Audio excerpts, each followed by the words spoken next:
Hi, I'm Tex, and about I don't know, about 15 years ago, or a little bit more than that, 16 years ago, I drove around the United States with my girlfriend and still very good friend Ricky, and we had a Rolodex with us full of people's names and friends of friends, and we kept asking, like, do you know anybody who knows anything about women in rock and women making music?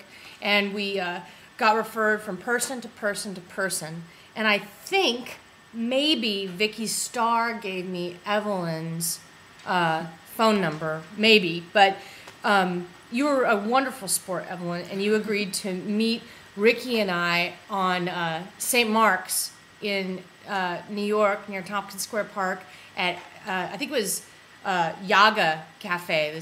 We were on the back porch of like a vegetarian rice and beans place, and you talked to me about women in music and rock and roll and Riot Girl, and sort of contextualized everything that was happening at the time that I'd been recording, and it was so great. And I don't know if I'd ever thanked you enough, because you really helped me think about what I was trying to do, because I was just like 21. I didn't know what I was doing. Right.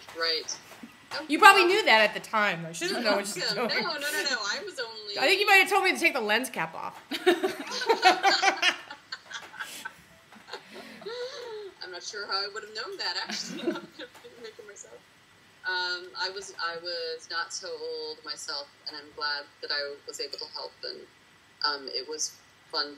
I've just rewatched Better Clark the last couple days. I have a videotape of it from way back when or whatever, but I hadn't seen the DVD. So that it was cool to see all that trip down memory lane. It seems like there's a lot of sort of resurgence of interest and activity in that period. Yeah, you know what? When Erin came over today, she said she was kind of going through Can you go get it so I can show her? I can prove it.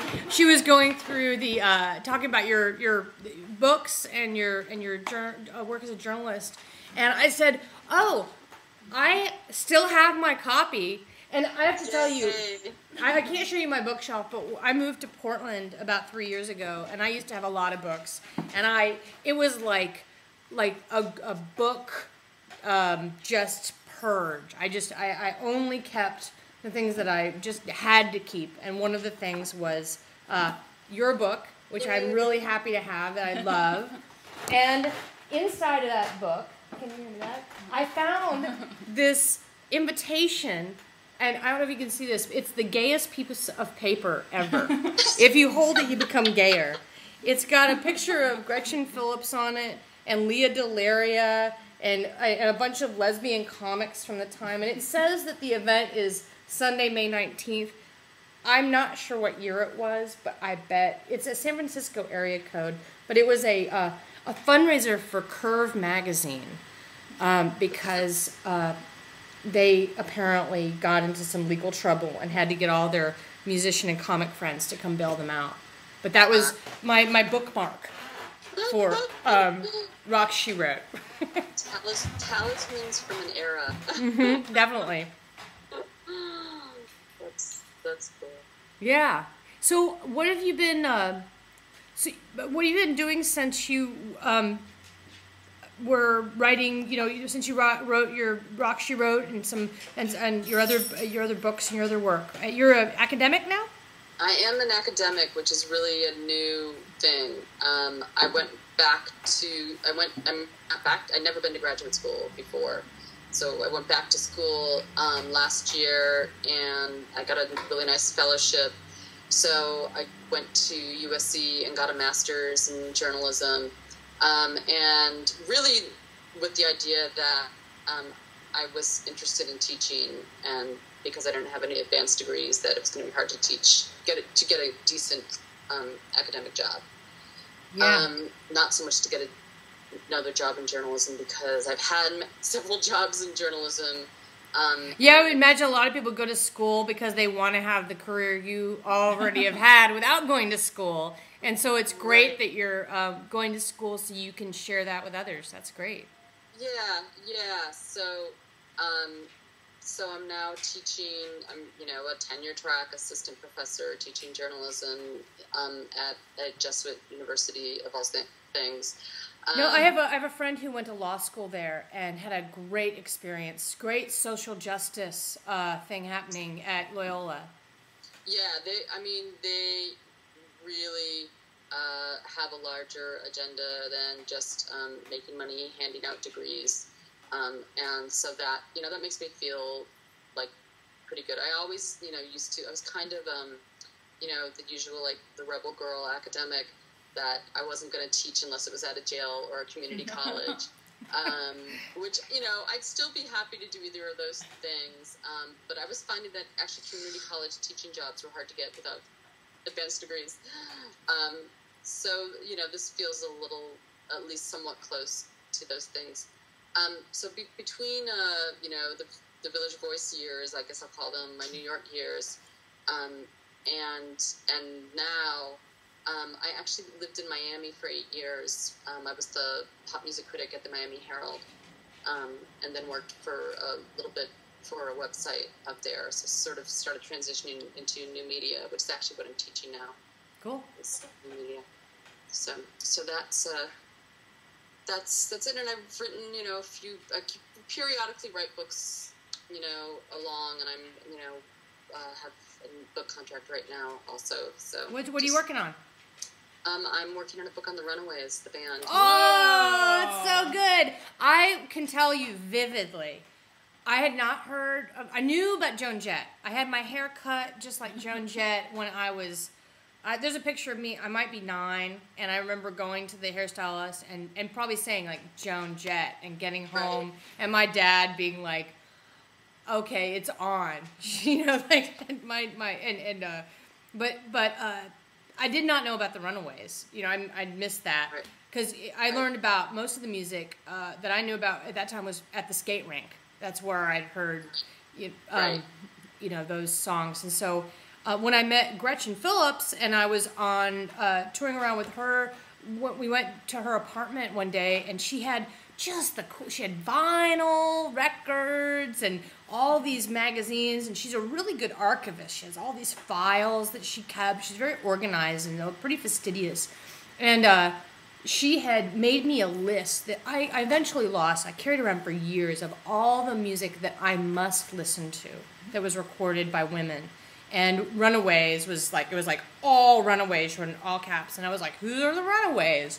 And after she caught her breath, she started pulling out all of the, like Live from Japan, and telling me who everybody in the band was and what they were doing now. And then after a couple years after that, I did that interview in Radical Act with her where she talked about the time that she was a 16-year-old or something and shows up at a Joan Jett show because she has a fanzine and she's going to interview Joan Jett. And I love it that everything's connected, Like Kathleen Hanna, that was in Radical Act, is buddies with Joan Jett, and Joan Jett ended up taking all, I guess her community and the people who love and never stop loving her. She gave back, by doing like the Evil Stig project after Mia Zapata died, and it's just all one. And who knew? Like, when did the Runaways start out, Evelyn? 75. It's 1975, and she just kept the beat, like it just kept being awesome, and she's still super relevant. Like now is like a feminist icon who, like, walks the walk. I know. She's like just one of the few who is just unafraid to address women's issues and to take the conversation there, and she's really great. So it's going to be interesting doing this book because there were different people in that band, and they did not end on good terms, and they remain not on good terms. Yeah, I went to a movie premiere actually, Aaron and I were supposed to show Radical Act one night a couple months ago at a women's bookstore. And it was the same night that the Runaways movie was premiering in Portland. And I said, anybody who's badass is not going to be at our little thing. They're going to be at the Runaways. And so we should reschedule. And so we did. And Sherry Curie was speaking. And she gave a long talk about the band breaking up. And she was all surly and also awesome. And but you could tell, there was a lot of dissension and a lot of issues and things. Yeah. So yeah, we'll see how Meyer didn't get that, but I still just think they're really important and interesting, and I think the movie, I actually liked the movie, but it was very limited in what it presented band. Yeah. So we'll see. Maybe somebody will option your book, and we'll get another Runaways movie that's much better. Yeah. What have you been doing since? So I had all these connections through music, and I thought it was so cool. But I was born with a briefcase in my hand, and so I really wanted to go to law school, and I thought I was going to do entertainment law and film and sort of be what I was going to do. And then I did some entertainment law. I was like, wait, this is all contracts and money. I don't know about this. And so but I really had a passion for all the social justice issues. So I'm a public defender. I've been a public defender this is my lucky 13th year. I do federal crimes. So I work in, I used to work in Ohio. That's where I started out. I was there 9 years. And then I was very lucky to get hired in Portland for a guy named Steve Wax, who's one of the more amazing attorneys in the United States. And we do litigation in Guantanamo, and we have a lot of, just guns and drugs and federal crimes and white collar and all sorts of things like that. But a lot, trying to the real people who are defending the Constitution, not the whatever. It gets a lot of lip service in the media these days, but so that's what I do, and I really like it. And actually, I was. People have asked me, well, what is that? You're a film major. Why do they let you be a lawyer? But being a journalist or making documentaries, it all fits really well with lawyering, because you're interviewing people and having a point of view and being kind of mouthy. Right. Yeah. Right. Yeah. Yeah. One of the things Aaron and I were talking about tonight was look, you take the Runaways, for instance. They were bankrolled in a way. They had a major label kind of deal or something like that happening. But the way that Riot Grrrl and a lot of really interesting things in music between, say, 1985 and 1995. This is this crucial moment, I think, for women in music. The format was horrible. So many of the bands that were recording things, you would go to their shows and they would have cassettes. Maybe if they were really fancy, they would have a cassette that was only 10 minutes long, and you could buy it and had their little label on it. I remember the first time I went to an Ani DeFranco show, and she was 19, and she had cassettes for sale, and I had a bag of cassettes that I would go through and try to find the one that had, whatever, the Runaways on it, or some super awesome band. I'm trying to think of something obscure, but there's it's just so much is lost. Right. And I have been thinking about that, about how we keep our history, and I'm so glad, because Radical Act is just like this. Until I don't know, 9 months ago, it was on a big cassette. It was on a beta cassette. It was never digital. The whole thing was done analog, and we finally got it onto DVD, so maybe now it's in a archive format. But a lot of the music isn't. Right. Yeah, no, preserving that lost history, definitely. And I thought that's really interesting what you were saying about Gretchen, that she has all that stuff, because I think that it's going to be really incumbent upon people like that, or even like you were saying when you moved, that you got rid of a lot of stuff. I mean, I had that same thing because we moved from New York to Miami, then Miami to LA. And, like, you know, of course I have, like, thousands and thousands of CDs and records and cassettes and, you know, every format of music that's come out in the last 20 years, me being a music critic. And I've had to continuously thin it out because it's a pain to move it, you know? I mean, can you think of some band that was just so great and so important, and they're just out of print? They just didn't make the leap to digital, you know? Right. There's a million of them, I bet. Well, I mean, there were some bands in Radiclac that I was like, oh gosh, I mean, just like Sincola, I totally forgot about them. And I don't know if I have any of their music or not.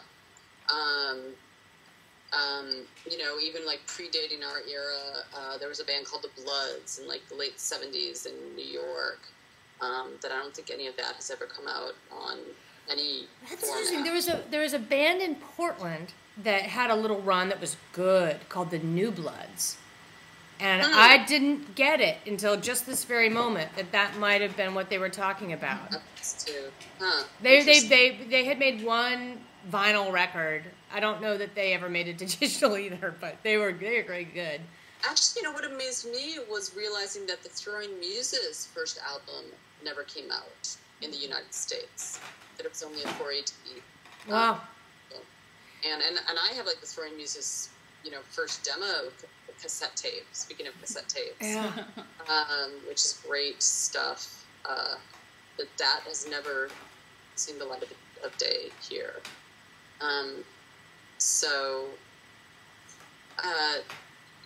Yeah, you know, I imagine that someone's digitizing a lot of this somewhere, but I don't know. I mean, it's great that, like, Kathleen gave her collection of fanzines and stuff to NYU. Oh, she did? Oh, good. Yeah, Kathleen gave a collection to NYU, and I think Columbia and NYU who both have collections going of, like, Riot Girl, but that's more the zines, and yeah. I don't know what all Kathleen gave. I know she gave a bunch of stuff. She wrote the letters, too. Letters? She was a good letter writer. She wrote me letters. She wrote me one letter that says, she said, hey, I got the tape that you made of Radiclac, and I sent a copy to Joan Jett, and she says she loved it. And that's when I, like, the letter hits the floor, I faint. I get back up, I try to find the letter, I keep reading. And then she said, you know what? You should send this to my friend. She has a project that she's doing. It's kind of like a video zine. It's called Break My Chain Letter. And why don't you send it to my friend Miranda? Here's Miranda's P.O. box. Because it's pre-internet, right? So Kathleen Hanna has to mail you a letter so that you can... She can't just friend you on Facebook. She has to write you a letter to give you Miranda July's P.O. box. And so you take your videotape and you stick it into a padded envelope and you mail it off to Miranda July in Olympia, Washington. And she watches it and then she puts it on this thing. And then, you know, it was just... It's like...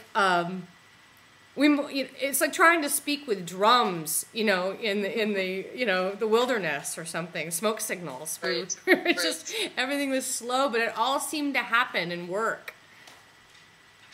I know, and it doesn't. Now that everything's fast, I don't know that it is happening as much. It's not as precious. Yeah.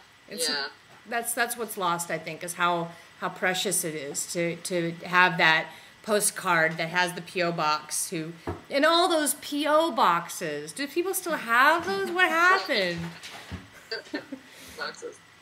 But, you know, I mean, I met, like, you know, there's a girl who makes me coffee at the little coffee shop here, who's, you know, I think about 20 years old, and she has, like, a surf band, and she's totally into Riot Girl. I mean, she's just... You know, somehow she discovered it and completely, you know, amazed by it and inspired by it. So, people still know about it, and probably are learning more now. So, I got interviewed recently, and somebody said, well, do you think it makes a difference anymore? Like, is it still a radical act, so to speak, when there's a band that's all women? Like, is that a big deal anymore? Does anybody care? And I don't know. I sort of had my thoughts about it, but I was wondering what you think. You do a lot of thinking about this, so. Right. No, I think it still is. I mean, I think that, you know, as much as I think that a lot of progress has been made, and that there's certainly a lot of cool women artists out there, there's still a shortage of women bands. I mean, that still is sort of a genre or a way of women being together that is fraught and doesn't seem to thrive. That, you know, it gets ghettoized and gets trivialized. Or there was this thing happening, I hope it's over, but the only one that was really, really great and funny was the She Bee Geebies, where it was an all-girl Bee Gees cover band. But there were a lot of girl cover bands that were, I mean, like Led Zeppelin, and there was one for AC/DC, and it's sort of, you know, it's kind of fun, but the only place I could find from, you know, easily, like an all-girl band that, like, you know, could singe my hair off with all their rock were people who were playing somebody else's music, and I really like it to hear what people, you know, originally composed music. I think that point of view is much more interesting to me. Right. And I mean, I'm sure there are bands out there, and, you know, I don't want to say that the bands, you know, like my friend, like my whatever neighbor's surf band, but I don't think they're not reaching the levels of success that one might hope. But I'm sure that there are some really great kick-ass bands out there, and I'm trying to think right now of the all-girl band in Texas, Girl in a Coma, you know, which is on Joan Jett's Blackheart's label, out of Texas, and there's people out there doing it. But have you heard Grass Widow? Odie, go on. Go on. He wants to get in the picture. Have you heard Grass Widow? No. You check out Grass Widow. They're good. They're really good. They're from San Francisco, and they are for women. And one of their influences that they claim, like in every press, everything that they've been doing, I think they're on Kill Rock Stars, is they claim Neo Boys as their influence. Like, that's the band that they love the most. Neo Boys is out of print. There's like a couple of compilations from, I don't know, the early 80s, late 70s that they appear on, but they're just, if you put Neo Boys into iTunes or whatever else, you can't get it. But, so they're pretty awesome that they have that vinyl, enough to have listened to it, to be inspired by it. But, Meg Henches, who is in Radical Act, she was a Neo Boy in Portland in, I don't know, I think she says that she left right after the volcano blew. And so that must have been 1981. She said she shoveled ash off her car and drove to Texas. So anyway, there's the Grass Widow is great, and they have this. Like when you were talking about the Throwing Muses, for instance, like when women are working together and making music together, there's when they hit that sweet spot, there's something that happens that I just quest for, which is a little bit of dissonance and a little bit of grind and saying something that hasn't been said before. Like another band that's way back that did that I loved was Scrawl from Columbus. I've lived in Ohio. I was a Scrawl fan since I was a teenager, and I lived in Ohio for a while. And every time I saw Marcy Mays in the grocery store, it was like she might have just been Tom Petty. You know, it was exactly the same for me. I would drop the eggs. You know, like nervously look around, like kind of get kind of sweaty. it was pretty big for me to see Marcy Mays in the grocery store. Oh, and what is she doing now? And what are many of these people doing now? Making music. It is amazing how many people in that in the movie and just in general they're just making music. Gretchen is still playing. Meg Henches has more of a studio kind of thing where she does musical pieces for like she has some commercial work she does and does software, but she's still doing music. There's a bunch of people, like I mean Kaya Wilson, who is in Team Dresch, and she doesn't do an interview. There was some problems with the tape. I actually did record an interview with her and Jody from Team Dresch when I was recording everything, but they're still making music. A lot of people are that I've stayed in touch with, at least, because they come by on tour and you can see them. Right. Yeah. That's good. I feel like I haven't heard of a lot of them for a while, but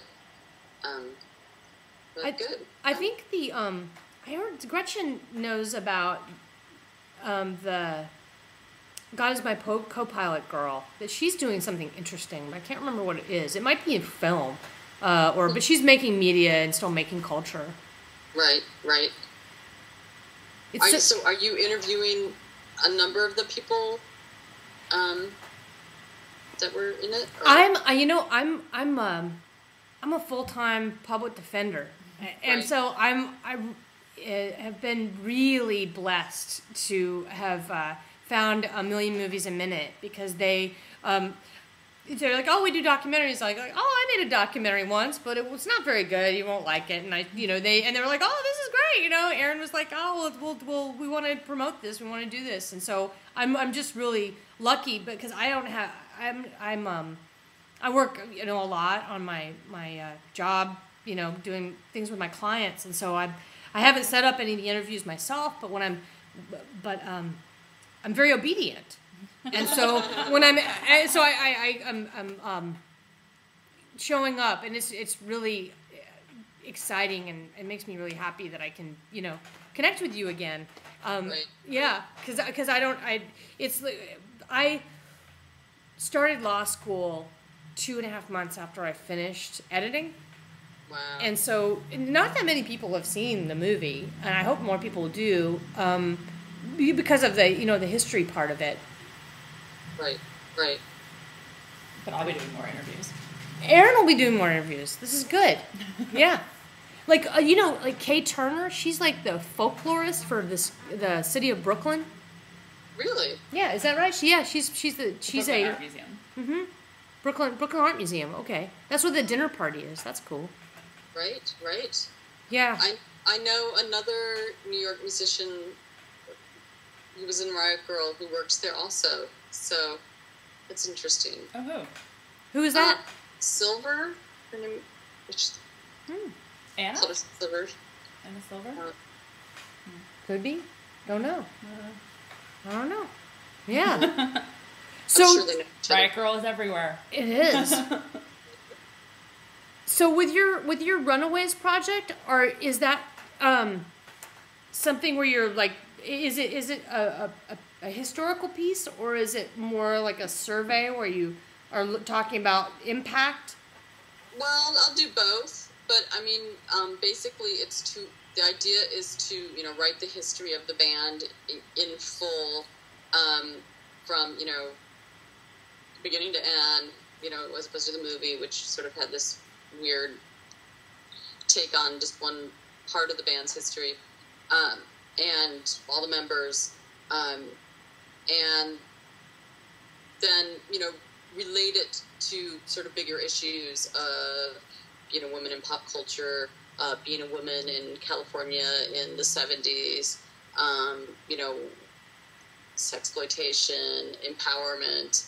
I think a lot of dynamics got worked out amongst that group of teenage girls, in this really intense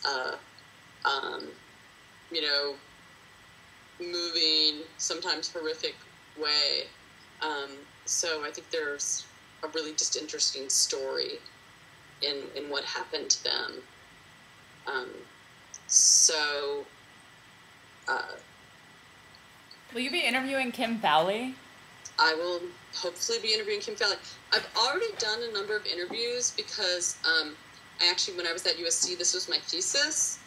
But my thesis was specifically on Sandy West, who was their drummer. Oh, I love Sandy West. I remember saying to Gretchen when she showed me the thing, I was like, that one's my favorite. And her sister was at the premiere in Portland. Right. Yes. One of her sisters is moving to Portland, as a matter of fact. Cool. Sister Lori Pesavento's moving to Portland, or has moved now. Yeah. So it's probably her, and she's very involved in like rock girl camp. Yeah, totally. That was the one. Yeah. Yeah. So I wrote a thesis that was specifically about Sandy. Just because she was dead, so nobody could tell her story. So I wanted to tell it, and that actually became a cover story for the LA Weekly when the movie came out. So I interviewed almost everybody for that. So I have talked to them all. I'm hoping that they'll all talk to me more for the book. Mm-hmm. We'll see. Yeah. Kim, I mean, once you get Kim on the phone, or where he won't stop talking. So I don't think he'll be a problem. Huh. So, cool. He likes to tell it. He likes to tell it, his version of it. Yeah. Speaking of drummers, I also was thinking about how, feminist rockers have come along, and some of like the forebears and the people I look to is like, oh, that was, I remember being inspired by Mo Tucker when I was, 16, and, going and getting, the Velvet Underground records that had the Mo Tucker tracks on them. And just sort of the way I would, got interested in who's this Kim Deal who's on this Pixies record. Right. But then now Mo Tucker's not that awesome anymore. Like, it's just sort of parted ways with some of the people that she's inspired, and that'll happen with rock and roll, won't it? People are. It's a bunch of iconoclasts who like swim against the stream. Yeah, a lot of our favorite women rockers have like really horrendous, both political, politics, personal politics, and, political politics. If you start to, scratch beneath the surface. Yeah. So, I'm sorry. Someone's trying to get my attention. What do you want? Very nice face. Okay.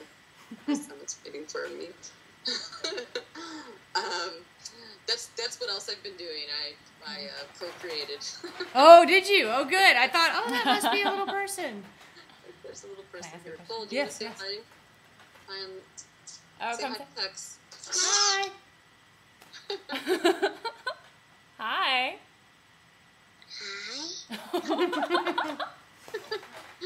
He's never done this before.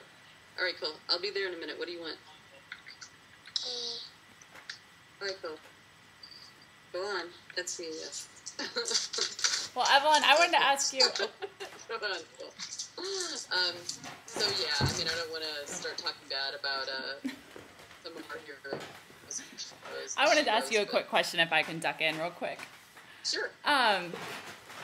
Since you are so focusing now on new media and how that's impacting culture and how people relate to art and music, do you think that now, artists, musicians, their personal life is so much more accessible to us, even punk people who, aren't at the same scale of being chased by paparazzi, but we can still see their Facebook pages. We can know so much more about just someone who we might hear a couple of tracks of music. Do you think that makes people relate to music less now? I wonder if we knew Mo Tucker was a burgeoning Tea Party activist, would we all have liked Velvet Underground as much? Right. Although I think that, Facebook personas are, can be as carefully constructed as any other persona. So, I don't know that I necessarily know someone from their Facebook page. I know what they want me to know. But, yeah, certainly it's much, harder to hide behind the curtain.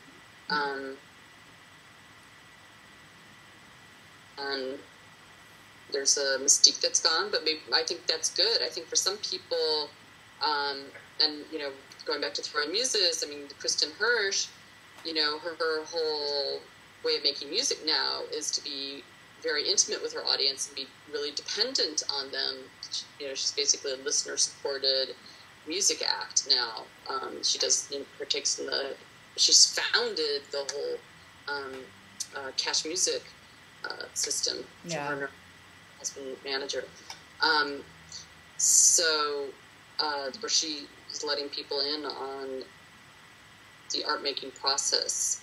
And I think she finds that actually really preferable to the sort of celebrity machine that she was involved in as a touring muse back then.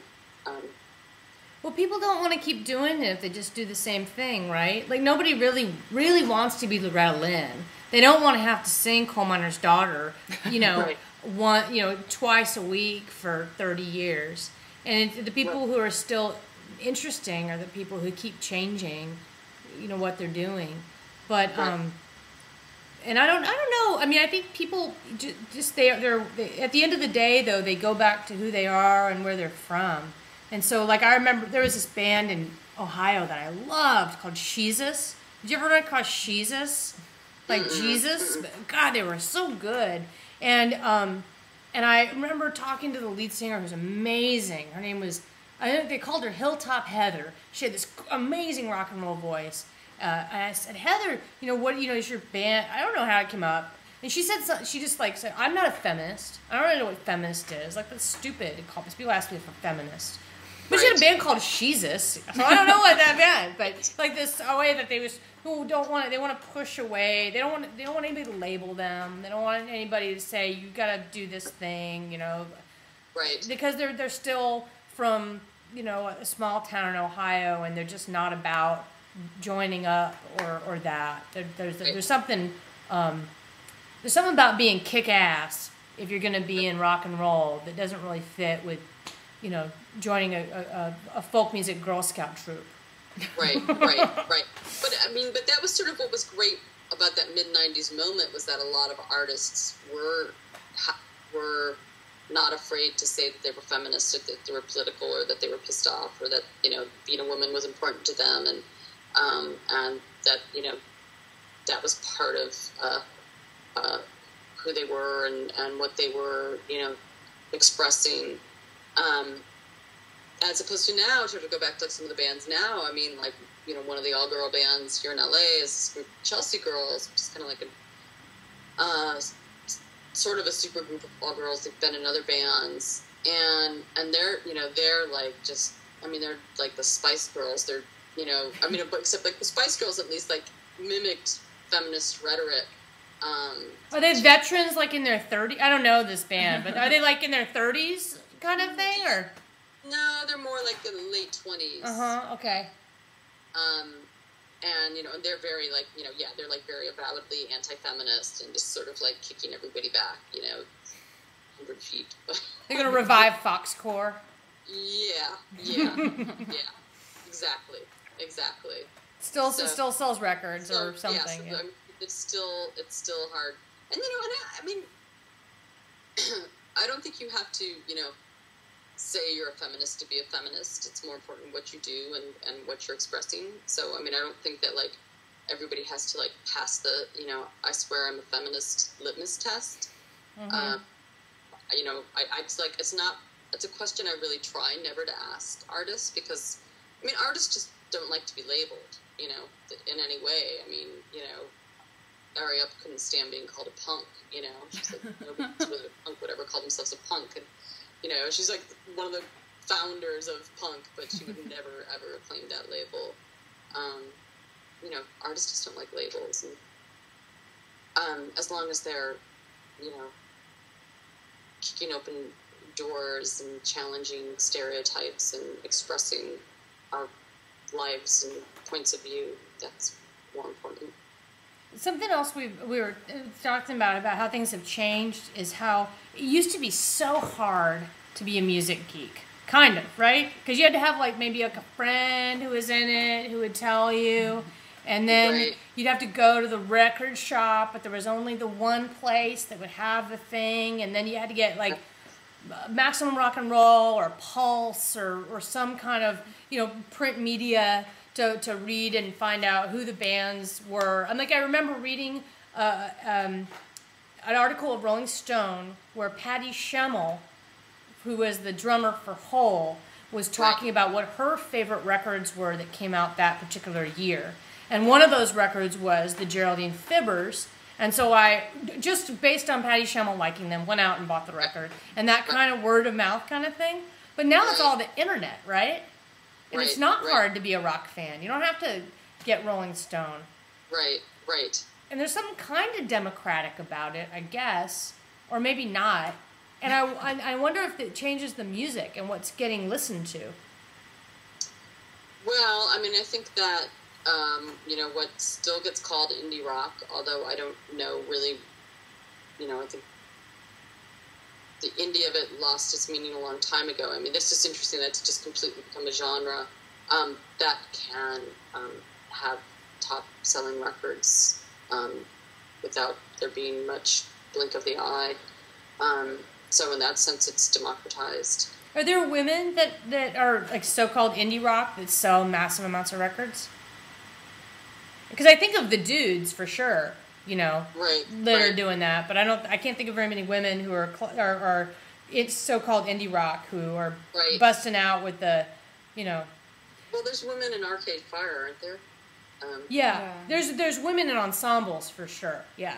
Like LCD Sound System has like a really important woman musician who's like the backbone of the band. Yeah.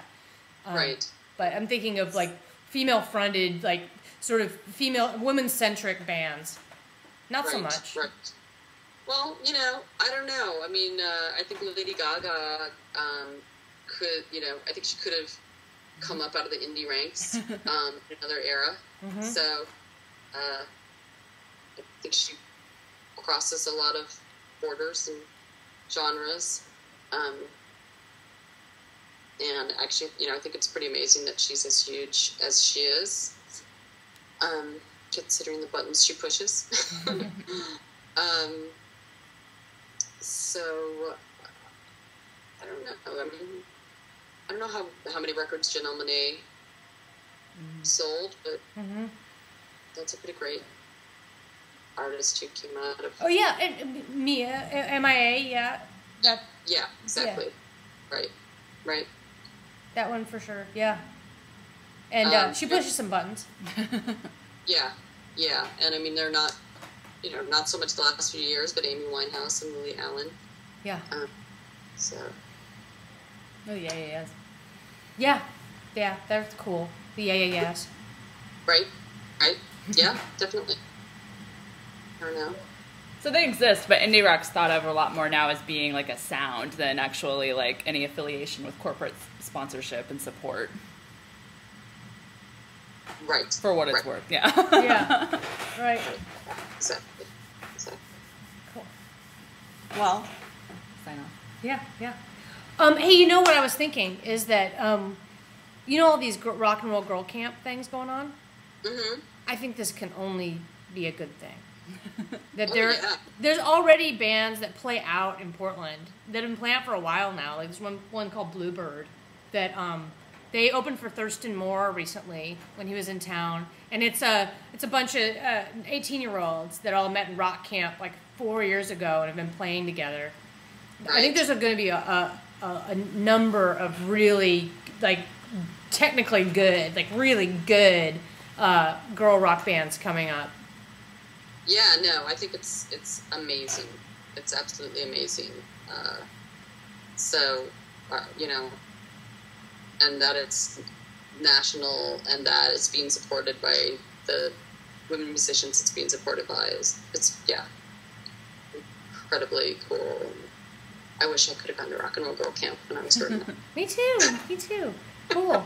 Well, thanks for talking to me. It was really great to catch up with you, Evelyn. Yeah, thank you.